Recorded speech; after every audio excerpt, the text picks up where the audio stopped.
Hello friends, നമുക്ക് അക്കൗണ്ടിങ്ങിൻ്റെ അസംഷൻസും കോൺസെപ്റ്റ്സും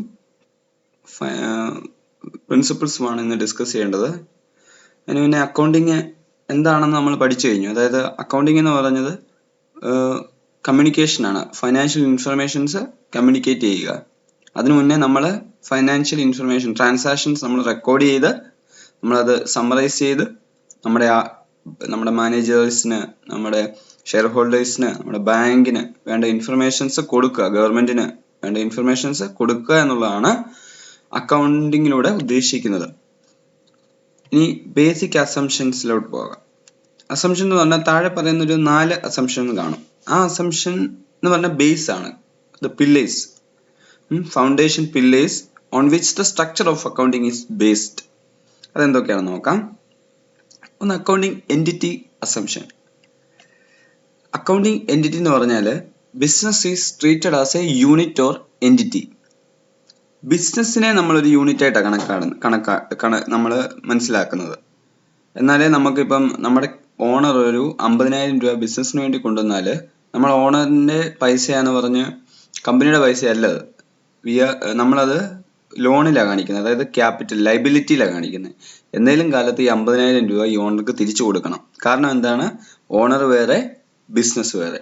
ബിസിനസ്സിന് നോക്കുമ്പോൾ വെളിയിൽ നിന്ന് ഒരു 50,000 രൂപ വരുന്നു, അല്ലാതെ ഓണറാണോ അങ്ങനെയുള്ള കൺസിഡറേഷൻ ഒന്നും ഇല്ല. കാരണം ബിസിനസ്സിന് ഒരു യൂണിറ്റ് ആയിട്ട്, സെപ്പറേറ്റ് ഒരു യൂണിറ്റ് ആയിട്ട് നമ്മൾ കണക്കാക്കിയാണ് നമ്മൾ അക്കൗണ്ടിങ് എഴുതേണ്ടത്. അതാണ് അക്കൗണ്ട് എൻറ്റിറ്റി അസംഷൻ എന്ന് പറഞ്ഞാൽ. അടുത്തതെന്ന് പറഞ്ഞാൽ മണി മെഷർമെന്റ് അസംഷൻ. അക്കൗണ്ടിങ് എല്ലാ കാര്യങ്ങളും നമ്മൾ മണിയിലോട്ട് കൺവേർട്ട് ചെയ്യുന്ന കാര്യങ്ങൾ മാത്രമേ എഴുതത്തുള്ളൂ. പർച്ചേസ്, സെയില്, പേയ്മെന്റ്, റെസിപ്റ്റ്, നമ്മൾ മണിയുമായിട്ട് ബന്ധപ്പെട്ട കാര്യങ്ങൾ മാത്രമേ എഴുതത്തുള്ളൂ. അതിനകത്തൊരു ഒരു എക്സാമ്പിൾ പറഞ്ഞാൽ, നമ്മുടെ കമ്പനി സ്ട്രൈക്കാന്ന് വെച്ചു, എംപ്ലോയീസ് സ്ട്രൈക്ക് പോയി, അങ്ങനെ കമ്പനി നഷ്ടത്തിലോട്ട് പോയി. അങ്ങനെ നഷ്ടത്തിൽ പോയൊരു കമ്പനിക്ക് ബാലൻസ് ഷീറ്റിൽ എഴുതി വെക്കാൻ ഒക്കത്തില്ല ഇത്ര മാസം തൊട്ട് ഇത്ര മാസം വരെ സ്ട്രൈക്ക് ആയിരുന്നു, അതുകൊണ്ടാണ് ഈ നഷ്ടം നേരിട്ടതെന്നോ അല്ലെ ലാഭം കുറഞ്ഞെന്നോ ഒന്നും എഴുതി വെക്കാൻ ഒക്കത്തില്ല. കാരണം അക്കൗണ്ടിങ്ങിന്റെ സ്റ്റേറ്റ്മെന്റിൽ മണിയിലോട്ട് മെഷർ ചെയ്യാവുന്ന കാര്യങ്ങൾ മാത്രമേ എഴുതാവൂ. ഓക്കെ, അപ്പോൾ അക്കൗണ്ടിങ് എൻറ്റിറ്റി അസംഷനും മണി മെഷർമെന്റ് അസംഷനും നമ്മൾ പഠിച്ചു. Next, accounting period assumption. നമ്മുടെ ഈ ഫൈനാൻഷ്യൽ സ്റ്റേറ്റ്മെന്റ് യൂസ് ചെയ്യുന്ന ബാങ്കിനും ഷെയർ ഹോൾഡേഴ്സിനും ഒക്കെ 1 ദിവസത്തെ 2 ദിവസത്തെ ഒന്നും അല്ല വേണ്ടേ. അവർക്കൊരു അക്കൗണ്ടിങ് പീരീഡിലെ നമ്മുടെ കമ്പനിയുടെ ലാഭവും നഷ്ടവും, നമ്മുടെ കമ്പനിയുടെ ഫൈനാൻഷ്യൽ പൊസിഷനാണ് വേണ്ടേ. നോർമലി അക്കൗണ്ടിങ് ഉണ്ടാക്കുന്നത് കൂടുതലും 1 ഇയർ ആണ്, ഏപ്രിൽ ടു മാർച്ച്. ഇന്ത്യയിൽ നമുക്ക് ഏപ്രിൽ ടു മാർച്ച് ആണ്. അടുത്ത ഏപ്രിലെല്ലാം നമുക്ക് പുതിയത് ഓപ്പണിംഗ് ബാലൻസാണ്. പുതിയതായിട്ട് നമ്മളെല്ലാം, ഗവൺമെന്റ് ആണെങ്കിൽ പോലും നമ്മൾ 1 വർഷം കഴിഞ്ഞ് നമ്മൾ ടാക്സ് അടയ്ക്കണം, എന്നിട്ടാണ് നമ്മൾ അടുത്ത പുതിയ അക്കൗണ്ടിങ് പീരീഡിലോട്ട് തുടങ്ങുകയാണ്. അങ്ങനെയാണ്. അതുകൊണ്ട് ഒത്തിരി ഗുണമുണ്ട്. കാരണം എല്ലാ കമ്പനികളിലും 1 വർഷത്തെ ലാഭം കണക്കാക്കുന്നു, നമ്മുടെ കമ്പനി 1 വർഷത്തെ ലാഭം കണക്കാക്കും. അപ്പോൾ ഏത് കമ്പനിയാണ് മികച്ചതെന്നൊക്കെ കണ്ടുപിടിക്കാൻ എല്ലാവരും ഈ അക്കൗണ്ടിങ് പീരീഡ് മനസ്സിലാക്കിയാണ് മുന്നോട്ട് പോകുന്നത്. അടുത്ത 4ാമത്തെ അസംഷൻ, ഗോയിങ് കൺസേൺ അസംഷൻ. നമ്മൾ എപ്പോഴും ഈ ഒരു വിചാരത്തോടെ അക്കൗണ്ട് എഴുതുന്നത്, business will exist four A long period. എന്നാ തീരുന്നതെന്ന് നമുക്കറിയത്തില്ല നമ്മുടെ ബിസിനസ്. ആ ഒരു അസംഷനിലൂടെ ആയിരിക്കും നമ്മൾ നമ്മുടെ കണക്ക് എഴുതുന്നത്. കാരണം ഡിപ്രിസിയേഷൻ ഒക്കെ കണക്കാക്കുമ്പോൾ നമ്മളൊരു അടുത്ത കുറേ വർഷങ്ങളിലേക്കാണ് നമ്മൾ ഡിപ്രിസിയേഷൻ കണക്കാക്കുന്നത്. 5 ലക്ഷം രൂപയുടെ ഒരു മിഷനറി എടുത്തുകൊണ്ട് വന്നാൽ, എന്തെങ്കിലും ഒരു ബിസ്ക്കറ്റ് ഉണ്ടാക്കുന്ന മെഷീൻ എടുത്തുകൊണ്ട് വന്നാൽ നമ്മളൊരു 10 വർഷം കൊണ്ടായിരിക്കും അതിൻ്റെ ഈ 50,000 നമ്മൾ അക്കൗണ്ടിൽ കാണിച്ച് വരുന്നത് ഡിപ്രിസിയേഷനകത്ത്. ഓക്കെ, അതുകൊണ്ട് ഗോയിങ് കൺസേൺ അസംഷനിലൂടെയാണ് നമ്മൾ അക്കൗണ്ട്സ് ചെയ്യുന്നത്. 4 എണ്ണം പഠിച്ചു: business entity, money measurement, accounting period, going concern. ഇതാണ് അസംഷൻ, ഇതാണ് ബേസിക്. ഇത്രയും 4 അസംഷനിലാണ് നമ്മൾ ഈ അക്കൗണ്ടിങ് സ്റ്റാൻഡ് ചെയ്തിരിക്കുന്നത്. അടുത്താണ് നമുക്ക് concepts of accounting, basic concepts of accounting എന്ന് പറഞ്ഞാൽ എങ്ങനെ നമ്മളൊരു ഗൈഡ് ലൈൻ തരിക, എന്തായിരിക്കും ഓരോ ട്രാൻസാക്ഷനും എങ്ങനെയാണ് നമ്മൾ കണക്കിലെടുക്കേണ്ടത്, മനസ്സിലായില്ല? അതാണ് കോൺസെപ്റ്റ്സ് ഓഫ് അക്കൗണ്ടിങ് എന്ന് പറഞ്ഞാൽ. ഒന്നാമത്തെ ഇതാണ് ഡ്യുവൽ ആസ്പെക്ട് കോൺസെപ്റ്റ്. നമ്മൾ ഡബിൾ എൻട്രി സിസ്റ്റം എന്ന് പറയുന്ന ഒരു അക്കൗണ്ടിങ് ആണ് നമ്മൾ മെയിൻറ്റെയിൻ ചെയ്യുന്നത് ഇപ്പോൾ ഇന്നത്തെ കാലത്ത്. എന്ന് പറഞ്ഞാൽ ഒരു ട്രാൻസാക്ഷൻ നമ്മുടെ ഓഫീസിലോട്ട് കടന്നു വന്നു, സാലറി പേയ്മെന്റ് ചെയ്തു 5000 രൂപ. രണ്ട് അക്കൗണ്ട് ഉണ്ടാവും ആ സമയത്ത്. ഒന്ന് സാലറി എന്ന് പറഞ്ഞൊരു അക്കൗണ്ട് ഉണ്ട്. ആരുടെ പേര്? ഇപ്പം എൻ്റെ പേരാണെങ്കിൽ കോശി സാലറി എന്ന് പറഞ്ഞൊരു അക്കൗണ്ടും, പിന്നെ നമ്മൾ ക്യാഷാണ് കൊടുത്തതെങ്കിൽ ക്യാഷ് എന്ന് പറഞ്ഞൊരു അക്കൗണ്ടും. ഒരു സാലറി പേയ്മെന്റ് ചെയ്യുന്നത് 2 അക്കൗണ്ടിൽ പ്രതിഫലിക്കും. അതുകൊണ്ടാണ് അക്കൗണ്ട്സിൽ എപ്പോഴും ഡുവൽ ആസ്പെക്റ്റ് ആണ്. അതായത് ഒരു റിസീവിങ് ആസ്പെക്റ്റും ഉണ്ട്, ഒരു ഗിവിങ് ആസ്പെക്റ്റും ഉണ്ട്. ഒരു പേയ്മെന്റ് ആസ്പെക്റ്റ് ഉണ്ട്, ഒരു റെസിപ്റ്റ് ആസ്പെക്റ്റ് ഉണ്ട്. അല്ലെങ്കിൽ ഒരു ലൈബിലിറ്റി ആസ്പെക്റ്റ് ഉണ്ട്, ഒരു അസറ്റ് ആസ്പെക്റ്റ് ഉണ്ട്. അല്ലെങ്കിൽ ഒരു ഇൻകം ആസ്പെക്റ്റ് ഉണ്ട്, അല്ലെങ്കിൽ ഒരു എക്സ്പെൻസ് ആസ്പെക്റ്റ് ഉണ്ട്. അപ്പം എല്ലാ ട്രാൻസാക്ഷനിലും 2 ആസ്പെക്റ്റ് കാണും. ആ 2 എണ്ണത്തിനെ മനസ്സിലാക്കി നമ്മൾ ഡബിൾ എൻട്രി അപ്ലൈ ചെയ്യുമ്പോഴാണ് ജേണൽ എൻട്രി ഉണ്ടായി വരുന്നത്. അത് നമുക്ക് ജേണൽ എൻട്രിയെ പറ്റി അടുത്ത ക്ലാസ്സുകളിൽ പഠിക്കാം. എപ്പോഴും ഓർക്കുക, ഒരു ഡ്യുവൽ ആസ്പെക്റ്റിലാണ് നമ്മൾ ട്രാൻസാക്ഷനെ കാണുന്നത്, ഒരു ഗിവിങ്ങും ഒരു റെസിപ്റ്റും. അടുത്തതാണ് റവന്യൂ റിയലൈസേഷൻ കോൺസെപ്റ്റ്. ഇത് വളരെ ശ്രദ്ധിക്കണം. നമുക്ക് റവന്യൂ എന്ന് പറഞ്ഞാൽ നമ്മുടെ ലാഭത്തെ അഫക്റ്റ് ചെയ്യുന്ന റവന്യൂ. 500 രൂപ വരവെന്ന് പറഞ്ഞാൽ ആ 500 രൂപ നമുക്ക് ഒരു നമ്മുടെ ലാഭം കൂട്ടുന്നതായിരിക്കുമല്ലോ. ഒരു 500 രൂപ നമുക്ക് കിട്ടുക എന്ന് പറഞ്ഞാൽ നമ്മുടെ റവന്യൂ എന്ന് പറഞ്ഞാൽ. എന്നാൽ ഒരു അഡ്വാൻസ് വന്നു, നമുക്ക് സാധനം നമ്മുടെ ഇപ്പം ഒരു കാറിന്റെ ഡീലർഷിപ്പാന്ന് വെച്ചോ. നമുക്കൊരു കാർ ഒരാൾക്ക് കൊടുക്കണം. അടുത്ത മാസം നമ്മൾ കാറൊക്കെ കൊടുക്കത്തുള്ളൂ. നമ്മൾ സെയിൽസും അടുത്ത മാസം എഴുതത്തുള്ളൂ.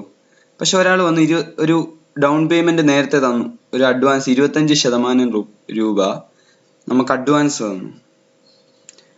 നമുക്കിപ്പം നമ്മുടെ അത് വരവായിട്ട് കാണിക്കാൻ ഒക്കത്തില്ല. പുള്ളി പൈസ തന്ന ദിവസം നമ്മൾ അതൊരു അഡ്വാൻസ് ആയിട്ട് കാണിച്ച് ബാലൻസ് ഷീറ്റിൽ ഇങ്ങനെ വെക്കത്തേ ഉള്ളൂ. അത് നമ്മുടെ പ്രൊഫിറ്റിന്റെ ആ ഭാഗത്തിലോട്ട്, റവന്യൂയിലോട്ട് കയറി വരത്തില്ല. കാരണം നമ്മൾ നമ്മുടെ ആ കാർ എന്നാണോ വിൽക്കുന്നത്, നമ്മുടെ സെയിൽ എന്നാണോ എൻ്റർ ചെയ്യുന്നത്, അതാണ് യഥാർത്ഥ റവന്യൂ. അന്നാണ് നമുക്ക് റവന്യൂ ഉണ്ടാകത്തുള്ളൂ. ആ ഓണർഷിപ്പ് കൈമാറ്റം ചെയ്യപ്പെടുന്ന അന്ന് മാത്രം. അല്ലാതെ ഒരാൾ നേരത്തെ കൊണ്ടുവന്ന് അടുത്ത വർഷത്തേക്കുള്ള ഒരു 5000 രൂപ കൊണ്ട് നമ്മളെ തന്നെന്ന് പറഞ്ഞ് നമുക്ക് ഒരിക്കലും അത് ഫുൾ റവന്യൂ ആയിട്ട് കാണാൻ ഒക്കത്തില്ല. ഓക്കെ, അപ്പോൾ റവന്യൂ റിയലൈസ് ചെയ്തതിന് ശേഷം മാത്രമേ നമുക്ക് അത് റവന്യൂ ആയിട്ട് കാണിക്കാൻ ഒക്കത്തുള്ളൂ. അതൊന്ന്. അടുത്തത് historical cost concept. Under this concept, assets are recorded at the price paid to acquire them, and this cost is basis of all subsequent accounting for the asset. ഞാൻ വളരെ ഒരു എക്സാമ്പിൾ പറഞ്ഞാൽ ഇത് മനസ്സിലാവും. നമ്മുടെ ഈ പഴയ ബസ് സ്റ്റാൻഡുകളുണ്ടല്ലോ, ട്രാൻസ്പോർട്ട് ബസ് സ്റ്റാൻഡ് കേരളത്തിൽ, വെറും 5000-10000 രൂപയ്ക്കൊക്കെ അന്ന് സ്ഥലം മേടിച്ചാണ്. ഇപ്പൊ അതിന് 5 കോടി 10 കോടി 30 കോടിയൊക്കെ ആയിരിക്കും പല സ്ഥലങ്ങളിലും. പക്ഷെ KSRTCയുടെ ബാലൻസ് ഷീറ്റിൽ ഈ 5000-ഉം ഈ 10000-ഉം ആയിരിക്കും ഇന്നും എഴുതിയേക്കുന്നത്. മനസ്സിലായോ? അപ്പം നമുക്ക് എത്ര രൂപയാണ് നമ്മൾ അസറ്റ് ബിസിനസ്സിന് വേണ്ടി മേടിച്ചത്, ആ പൈസ എഴുതാനൊക്കത്തുള്ളൂ. മാർക്കറ്റിൽ അതിന്റെ വാല്യൂ കൂടിയെന്നൊന്നും പറഞ്ഞ് നമുക്ക് ബാലൻസ് ഷീറ്റ് മാറ്റാനൊക്കത്തില്ല. അത് നമ്മുടെ ഒരു കോൺസെപ്റ്റ് ആണ്, അത് നമ്മൾ ഓർത്തിരിക്കണം. അടുത്ത മാച്ചിങ് കൺസെപ്റ്റ്. മാച്ചിങ് കൺസെപ്റ്റ് എന്ന് പറഞ്ഞാൽ വളരെ എളുപ്പം. അതായത് നിങ്ങൾ 10 രൂപ മുടക്കി ഒരു ബിസിനസ് ചെയ്തു, 15 രൂപ ഉണ്ടാക്കി. എത്ര രൂപ ലാഭമായി? നോർമല് 5 രൂപ ലാഭം ഉണ്ടായി. അപ്പൊ ഇനി ഒന്ന് വായിച്ചു നോക്കി. Matching the revenues earned during an accounting period, cost associated with the period, accurate profit or for a period. നിങ്ങൾ 10 രൂപ ഇട്ടു, 15 രൂപ കിട്ടി, 5 രൂപ ലാഭം. ഓക്കെ, അപ്പൊ നമുക്കറിയാം നമ്മൾ 10 രൂപയുടെ ചെലവിൽ നമുക്ക് 15 രൂപ കിട്ടും, 5 രൂപ ലാഭം ഉണ്ടാക്കാം. അത്രേ ഉള്ളൂ. മാച്ച് ചെയ്തിരിക്കണം. ഈ വർഷം നമ്മൾ 15 രൂപ ഇൻകമായിട്ട് കാണിച്ചാൽ അതിന് കറസ്പോണ്ടിങ് ആയിട്ടുള്ള ഒരു ആക്ച്വൽ എക്സ്പെൻസ് ഉണ്ടായിരിക്കണം. എന്നാലേ 5 രൂപ നമ്മുടെ പ്രോഫിറ്റ് ആണ് നമുക്ക് നമ്മുടെ ഓണറിനോട് പറയാനൊക്കത്തുള്ളൂ. ചെലവാകാതെ 15 രൂപ നിങ്ങൾക്ക് കിട്ടി, നിങ്ങൾ അടുത്ത വർഷമേ അതിന്റെ പ്രൊജക്റ്റ് ചെയ്യുന്നുള്ളൂ. അപ്പോൾ ആ 15 രൂപ ലാഭം നമുക്ക് പറയാൻ പറ്റുമോ ഈ വർഷം? ഇല്ല. കാരണം അടുത്ത വർഷം ഒരു 10 രൂപ ചെലവുണ്ടാകാനുണ്ടെന്ന് നമുക്കറിയാം. അപ്പൊ ആ ഒരു അക്കൗണ്ടിങ് പീരീഡിൽ തന്നെ വരവും ചെലവും കാണിച്ചിരിക്കണം. അത് നമ്മുടെ വരവായിട്ട് എടുക്കുകയാണെങ്കിൽ 15 വരവായിട്ട് എടുക്കുകയാണെങ്കിൽ ആ പ്രൊജക്റ്റിന് പർട്ടിക്കുലർ പ്രൊജക്റ്റിനുണ്ടായ ചെലവും ഉണ്ടായിരിക്കണം. ഇല്ല നമ്മുടെ ലാഭമായിട്ട് നമുക്ക് അതിനെ ട്രീറ്റ് ചെയ്യാൻ ഒക്കത്തില്ല. സോ മാച്ചിങ് കൺസെപ്റ്റ് അതാണ്, അതുകൊണ്ടാണ് അങ്ങനെയാണ് ഉദ്ദേശിക്കുന്നത്. അടുത്ത ഫുൾ ഡിസ്ക്ലോഷർ കൺസെപ്റ്റ്. ഇത് ആ ഹെഡ്ലൈനിൽ പറഞ്ഞിട്ടുണ്ട്. Full disclosure. നമുക്ക് നഷ്ടമോ അല്ലെങ്കിൽ എന്തെങ്കിലും നഷ്ടമൊക്കെ വന്നു കഴിഞ്ഞാൽ നമ്മൾ അത് രേഖപ്പെടുത്താതിരിക്കാനുള്ള അവകാശമൊന്നുമില്ല. എല്ലാം നമ്മൾ കാണിച്ചിരിക്കണം അക്കൗണ്ട്സിൽ. ഒന്നും മറച്ചു വെക്കാൻ പാടില്ല. കാരണം അത് നമ്മൾ ഈ കൊടുക്കുന്ന ഇൻഫർമേഷനൊക്കെ അനുസരിച്ച് അവർ ഷെയർ ഹോൾഡേഴ്സ് നമ്മുടെ ഷെയർ വിൽക്കണോ വാങ്ങിക്കണോ അല്ലെ ബാങ്ക് ലോൺ തരണോ. നമ്മൾ കള്ളത്തരത്തിൽ എന്തെങ്കിലും കാണിക്കാൻ ശ്രമിച്ചാൽ അത് പിന്നെ പിടിക്കപ്പെടുകയും പ്രശ്നമാവുകയും ചെയ്യും. അതുകൊണ്ടാണ് ഫുൾ ഡിസ്ക്ലോഷർ കൺസെപ്റ്റാണ് നമ്മളത് മെയിൻറ്റെയിൻ ചെയ്യുന്നത്. എന്ത് നഷ്ടമാണെങ്കിലും ലാഭമാണെങ്കിലും we have to show that. അടുത്ത ഒബ്ജക്റ്റീവ് എവിഡൻസ് കൺസെപ്റ്റ്. ഇതാണ് inadequate evidence to support it.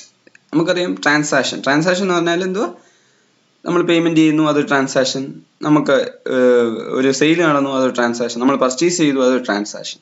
ഈ ട്രാൻസാക്ഷൻ എല്ലാം ഒരു ആഡിക്വേറ്റ് എവിഡൻസ് വേണം. നമ്മൾ പർച്ചേസ് ചെയ്താൽ നമ്മുടെ പർച്ചേസിന്റെ ഫയലിൽ ബില്ല് കാണണം. നമ്മൾ സെയിൽ ചെയ്താൽ നമ്മുടെ സെയിൽസിന്റെ ഫയലിൽ നമ്മുടെ സെയിൽസ് ബില്ല് കാണണം. നമ്മളൊരു 5000 രൂപയുടെ ഫർണിച്ചർ മേടിച്ചാൽ 5000 രൂപയുടെ ഫർണിച്ചറിന്റെ ബില്ല് കാണണം. മനസ്സിലായില്ല? അപ്പം സപ്പോർട്ടിങ് ഡോക്യുമെന്റ് എപ്പോഴും ഉണ്ടായിരിക്കണം അക്കൗണ്ടിങ് ചെയ്യുമ്പോൾ. ഇല്ല, അതുകൊണ്ടാണ് ഓഡിറ്റേഴ്സ് ഒക്കെ വന്ന് ഓഡിറ്റ് ചെയ്യുന്നത്. എല്ലാം ഉണ്ടോ, നമ്മൾ ഈ ടാലിക്കകത്ത് അല്ലെങ്കിൽ നമ്മൾ എൻ്റർ ചെയ്ത ട്രാൻസാക്ഷൻ എല്ലാം അനുകൂലമായിട്ടുള്ള അല്ലെ കറക്റ്റായിട്ടുള്ള ഡോക്യുമെന്റ് നമ്മുടെ കയ്യിലുണ്ടോ എന്ന് ചെക്ക് ചെയ്യുന്നത്. അടുത്ത ഇനി നമുക്ക് കുറച്ച് പ്രിൻസിപ്പിൾ നോക്കാം. അതായത് ഇതിനെയൊക്കെ ചെയ്യുമ്പോൾ നമ്മൾ ശ്രദ്ധിക്കേണ്ട കുറച്ച് പ്രിൻസിപ്പിൾസ് ഉണ്ട്. ഒന്ന് cost benefit principle. This modifying principle states that cost applying a principle should not be more than the benefit derived from it. നമുക്കൊരു പ്രിൻസിപ്പിൾ അപ്ലൈ ചെയ്യണമെങ്കിൽ നമുക്കതിൻ്റെ വരവ് അത് കൂടുതലായിരിക്കണം. എപ്പോഴും നമ്മുടെ ആ ഒരു കോസ്റ്റ് കുറച്ച് അതിൽ നിന്നുള്ള ആ പ്രിൻസിപ്പിളിൽ നിന്നുള്ള വരുമാനം കൂട്ടുന്ന രീതിയിലുള്ള പ്രിൻസിപ്പിളെ നമ്മൾ ബിസിനസ്സിലൊക്കെ അപ്ലൈ ചെയ്യാവൂ. രണ്ട്, materiality principle. Unimportant and immaterial information are either left out of merged with other items. ഈ 5 രൂപ കൊടുത്തു, ചെറിയ ഒരു ചായ കുടിച്ചു, ഇതൊന്നും നമ്മുടെ ഫൈനാൻഷ്യൽ സ്റ്റേറ്റ്മെന്റിലൊന്നും എഴുതേണ്ട കാര്യമില്ല. ഒരു പെറ്റി ക്യാഷ് എന്ന് പറഞ്ഞൊരു ഒരു വർഷത്തെ മൊത്തം എഴുതി കഴിഞ്ഞാൽ പ്രശ്നമില്ല. അല്ലാതെ ചായ കഴിച്ചു, വട കഴിച്ചു, ഈ ഇമ്മെറ്റീരിയൽ ആയിട്ടുള്ള കാര്യങ്ങളൊന്നും ഫിനാൻഷ്യൽ സ്റ്റേറ്റ്മെന്റില്ല. അതുകൊണ്ടൊന്നും ഷെയർ ഹോൾഡേഴ്സിനോ അല്ലെ ബാങ്കിനോ ഒന്നും ഗുണമില്ല. നമ്മൾ ചായ കുടിച്ചോ വട കഴിച്ചു. നമ്മൾ സ്റ്റാഫ് വെൽഫെയർ എന്ന് പറഞ്ഞ വലിയ ഹെഡിനകത്താണ് എഴുതുന്നത്. അങ്ങനെ ക്ലാസിഫിക്കേഷൻ വേണം. ഫിനാൻഷ്യൽ സ്റ്റേറ്റ്മെന്റിൽ പ്രൊഡ്യൂസ് ചെയ്യുമ്പോൾ നമ്മൾ ആ സമ്മറി മാത്രമേ കാണിക്കത്തുള്ളൂ. അതെപ്പോഴും ശ്രദ്ധിച്ചോണം. അടുത്തത് consistency principle. The rules, practices, concepts and principles used in accounting should be continually observed and applied year after year. നമ്മൾ ഈ മേലെ പറഞ്ഞ ഏത് കാര്യങ്ങൾ നമ്മൾ ഏത് രീതിയിലാണോ അക്കൗണ്ടിങ് ഈ വർഷം ചെയ്യുന്നത്, അടുത്ത വർഷവും നമ്മൾ ആ ഒരു ഡിപ്രീസിയേഷൻ കാൽക്കുലേറ്റ് ചെയ്യുന്നതാണേലും നമ്മൾ ഏത് രീതിയിലാണ് നമ്മുടെ ബിസിനസ് അക്കൗണ്ടിങ് ഫോളോ ചെയ്യുന്നത് അത് തന്നെ മുന്നോട്ട് കൊണ്ടുപോകണം. അല്ലാതെ ഈ വർഷം അങ്ങനെ ചെയ്തു അടുത്ത വർഷം മറ്റേ രീതി ചെയ്തു, that is not the right way. So consistency ഉണ്ടായിരിക്കണം, അതൊരു പ്രിൻസിപ്പിൾ. അടുത്ത പ്രുഡൻസ്, കൺസർവേറ്റിസം പ്രിൻസിപ്പിൾ എന്ന് പറഞ്ഞാൽ consideration all prospective losses but lease all prospective profit. ബിസിനസ്സിൽ വരാൻ ചാൻസ് ഉള്ള എല്ലാ ലോസും നമ്മൾ നേരത്തെ അക്കൗണ്ടിങ്ങിൽ കാണിക്കാം. എന്നാൽ ബിസിനസ്സിൽ വരാൻ സാധിക്കുന്ന അല്ലെ ബിസിനസ്സിൽ എനിക്ക് ഇത്ര രൂപ ലാഭം കിട്ടും എന്നൊരു ഉദ്ദേശത്തോടുകൂടി ലാഭം കാണിക്കാൻ ഒക്കത്തില്ല. മനസ്സിലായില്ലേ? നഷ്ടമെല്ലാം നമുക്ക് വേണമെങ്കിൽ പ്രെഡിക്റ്റ് ചെയ്യാം, ബിസിനസ്സിൽ എഴുതാം. ഈ പാർട്ടി ഇത്ര രൂപ തരത്തില്ല, 5000 രൂപ ബാഡപ്സ്, ഫർദർ ബാഡപ്സ്, ഇതൊക്കെ കാണിക്കാം. പക്ഷെ ലാഭം കിട്ടുമെന്ന് പറഞ്ഞാൽ നമുക്ക് ഒരിക്കലും ബിസിനസ്സിൽ കാണിക്കാൻ പറ്റില്ല. അതൊരു പ്രിൻസിപ്പിളാണ്. ഓക്കെ, അങ്ങനെ നമ്മൾ പഠിച്ചു. ഇന്നത്തെ summary, framework of accounting, assumption, accounting entity, money measurement, accounting period, going concern. Concept എന്ന് പറഞ്ഞാൽ dual aspect, revenue realisation, historical cost framework matching, full disclosure, objective evidence. ഈ പ്രിൻസിപ്പിളിനകത്ത് cost benefit, materiality, consistency, prudence. Okay, ഞാൻ മലയാളത്തിൽ just explain ചെയ്തല്ല. Doubt എന്തെങ്കിലും ഉണ്ടെങ്കിൽ നിങ്ങൾ comment ചെയ്യുക. അതിന് കൂടുതൽ എക്സ്പ്ലനേഷൻ വേണ്ട കാര്യം പോയിന്റ് താഴെ കമൻറ്റ് ചെയ്താൽ അതിന് ഞാൻ കമൻറ്റിൽ നല്ലതായിട്ട് അത് എക്സ്പ്ലെയിൻ ചെയ്ത് തരാൻ സാധിക്കും. പിന്നെ നിങ്ങൾ നല്ലതായിട്ട് ബുക്കുകൾ വായിക്കണം. എന്നിട്ട് ഈ വീഡിയോ കണ്ടു കഴിഞ്ഞാൽ ഇച്ചിരൂടെ നിങ്ങൾക്ക് മനസ്സിലാകാത്ത പോയിന്റ് ഞാൻ എൻ്റെ ജസ്റ്റ് സമ്മറി മാത്രമേ പറഞ്ഞു പോയിട്ടുള്ളൂ, പ്രാക്ടിക്കൽ എക്സാമ്പിളൊക്കെ വെച്ച്. അല്ലാതെ മൊത്തം എന്താണെന്ന് ഡീറ്റെയിൽ ആയിട്ട് ഉള്ള ഒരു ക്ലാസ് എടുത്തിട്ടില്ല. കാരണം ഈ വീഡിയോയുടെ ഈ ലോങ് ഇത് കൂടുന്തോറും അത് ബുദ്ധിമുട്ടാണ് ആളുകൾക്ക് ഇത് കാണുവാൻ. അതുകൊണ്ടാണ് ജസ്റ്റ് പറഞ്ഞു പോകുന്നേ ഉള്ളൂ. നിങ്ങളുടെ അഭിപ്രായങ്ങൾ രേഖപ്പെടുത്തുക. Thank you for watching the video.